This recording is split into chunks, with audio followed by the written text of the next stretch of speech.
I'm going to show you the technique I use to attach the clasp one more time. First, I'm going to do what is a good practice to get in the habit of doing when you're making a piece of jewelry. If you finish off your piece with no, get rid of all the hanging threads, and then take a new thread to attach your clasp. That way, if something happens and your clasp breaks off, the rest of the bracelet remains intact. So the first thing I'm going to do, I'm going to weave my thread in, my new thread. I don't have to leave a very big tail there because I'm just going to cut it off in a little bit.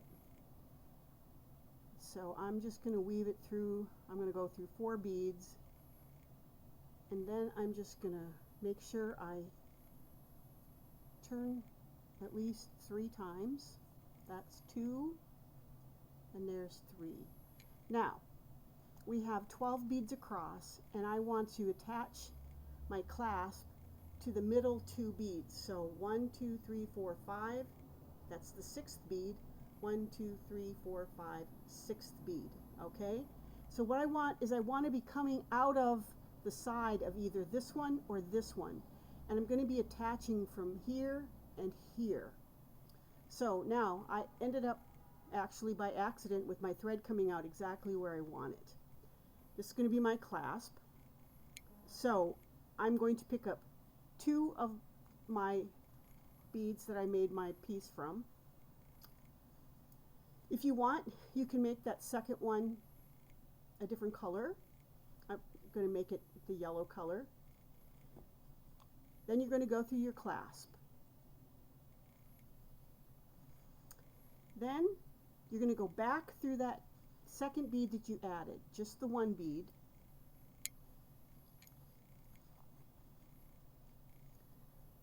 Add 1 more of the first bead that you used. And then you go back. I came out of this one, so I want to go back in through this one. So I'm just going to run through here. And now you see when I pull it tight, the beads take on this little configuration.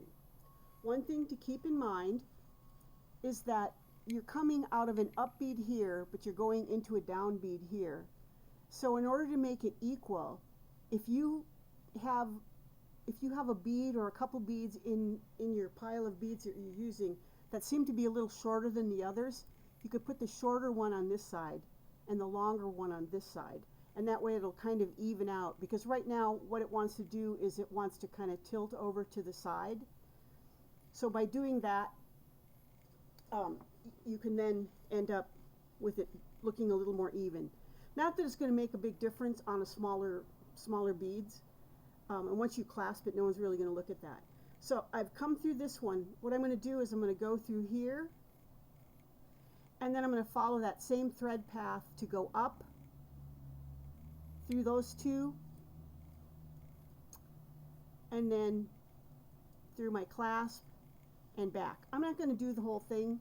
I think you understand what I'm doing. I'm just going through there the same as I did the first time. So I go through these beads, go through my clasp, go through this one again, and then back through this one. I do that at least 3 times. I want to make sure that it's not going to come undone. Oh, that's not going to work. Okay. I want to undo this because I want to show you if you need to make it longer. Okay. Now, because this is the toggle, you might need to make this side longer to make sure that your toggle can go through the loop that you put on your other end. Now, if you're using a clasp that you purchased,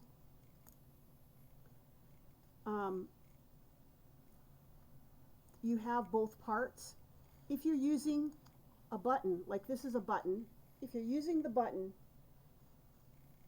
then you can put just a loop of beads on the other end. Okay, let me just see if I can't thread my needle here.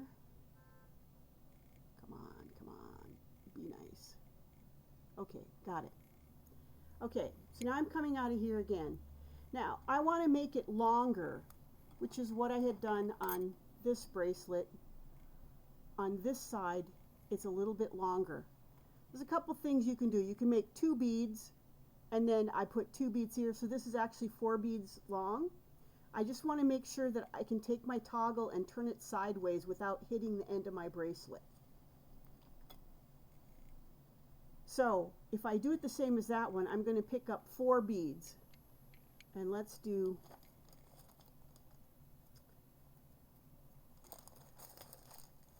this will help you too. I'm making the beads that you go through on the way back down, I'm making them a different color, so that will help you remember that.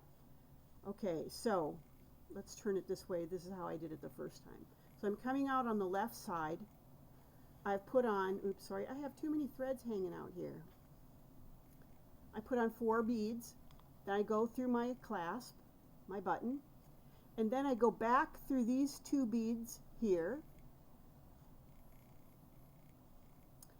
and then I pick up 2 beads of the first color, and now I'm going to go back through here. Okay, so I go through both beads, and now when I pull it tight, you see what I have here is I have 2 beads that come out of the 2 end beads, and then 2 beads that are in common. So now I will just go through the whole thing again. So I go through these 2 beads, then I go through these 2,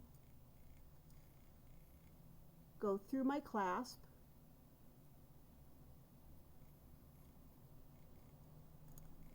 I go back through these,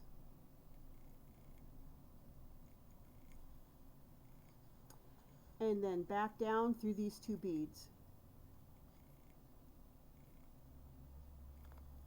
So now that is 2 passes with the thread. Now, one thing is, if you notice that you're getting a little bit of pulling here with this up bead wanting to move over, you can actually secure it a little bit if you go through it and then just circle down to the one below, pull it nice and tight, and then back up to that bead again. That will help lock it in place better. You might not need to do that, but in this case I was seeing it pull out a little bit. So that's what this one looks like. You have the 2 beads on either side, and then the 2 beads that are in common. If you need to make it longer than this, I would add more beads to this part. You could probably do it with just 1 bead added here and then 3 beads that are in common. You'll have to experiment a little bit to see what works the best with your particular piece. So I hope that helps you understand what we're doing with attaching the clasp.